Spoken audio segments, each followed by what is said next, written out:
It never ceases to amaze me how much trouble kids can get into in the milliseconds a day you're not watching them like a hawk. One time, I took a phone call in the other room for 2 minutes and came back to find my 3-year-old had somehow stripped naked, opened the door, and used the front lawn sprinklers to take a shower.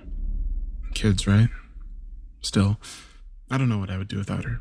She's just started kindergarten in the fall, and the days feel strangely quiet without her screaming. But just when my life was beginning to get peaceful, she managed to get in trouble again. And this time, the solution isn't as simple as keeping the sprinklers off. If I leave them on, then she always seems to find a way out to the front yard. No, this problem is serious. It started with Miss Frazzle. Miss Frazzle is the kind of woman who starts wearing Christmas sweaters with cat hair all over them at the beginning of November, and she decided that since her favorite holiday was merely a month and change away, she was going to have the students write letters to Santa Claus. Ordinarily, that would be fine, but as Miss Frazzle's teaching abilities don't quite match her enthusiasm for cats and candy cane-flavored liquor, the students' letters got sent out with some spelling errors. As far as I can tell, though, my daughter is the only one who sent her letter out to Satan instead of Santa. Ordinarily, that wouldn't be a problem. Just another story to add to the highlight reel that gets told when the family gets together at Christmas. The problem is, we got a letter back. The envelope was black and smelled faintly of charcoal, and when I opened it, a folded piece of paper that must have been at least 500 years old fell out. Here's what it said. Dear Sarah, thank you so much for your letter. Would you believe that almost nobody bothers to write me anymore? Well, nobody except Satanists, and those guys are weirdos. I have carefully considered your request for a life-size, living and breathing teddy bear, and I believe that our doctors down here have been able to put together a reasonable approximation of what you want. Frank and Teddy's scheduled to arrive shortly after you receive this letter. Yours truly, Satan. I must have looked rather stupid as I stood there staring at the letter in my hands, my mouth flapping open and closed like a fish as I tried to put my thoughts in order. But I wager I looked even stupider when I turned around to see a 7-foot-tall teddy bear standing behind me.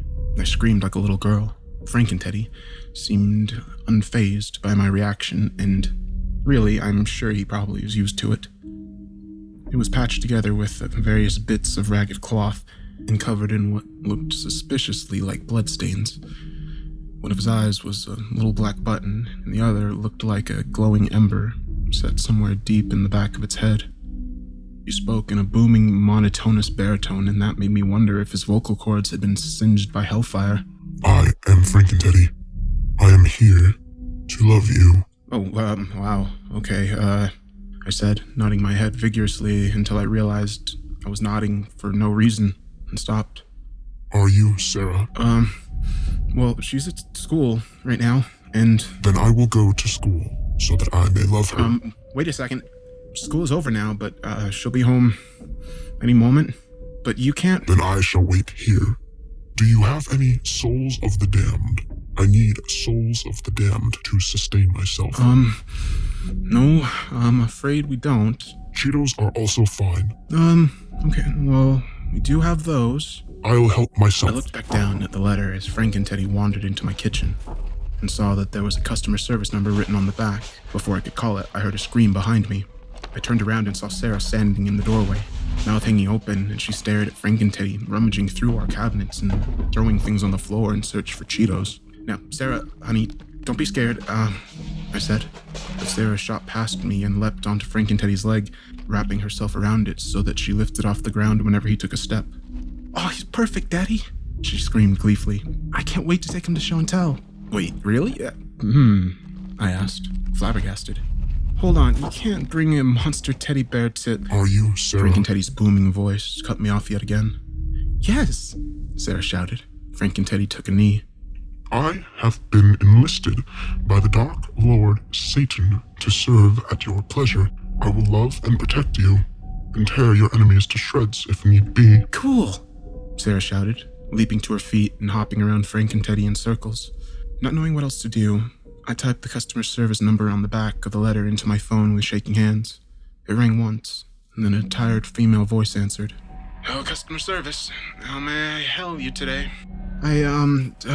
Wait. Did you ask how may I hell you? It's not my joke. It's just something management forces us to say.